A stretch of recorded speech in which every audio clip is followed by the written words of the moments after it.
নমস্কার বন্ধুরা, welcome to cheat mills. আজ বানাবো ছোলার ডাল। প্রথমেই ভিজিয়ে রাখা ছোলার ডালকে সেদ্ধ করতে হবে। আর তার পাশে আমি আজকে দেবো নারকোল। তো নারকোলটাকে একটু কুচি কুচি করে কাটবো।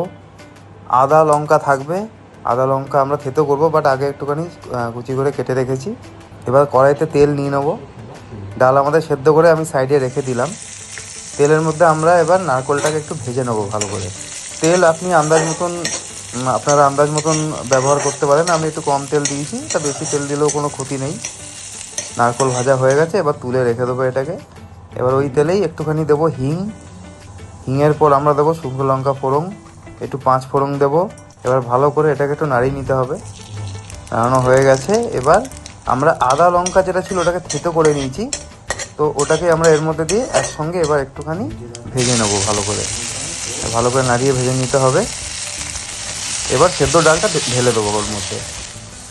ঢেলে দিয়ে এবার তার মধ্যে এবার মশলা দেবো আমরা, জিরে গুঁড়ো, একটু লঙ্কা গুঁড়ো, হলুদ। ভালো করে নাড়িয়ে নিলাম।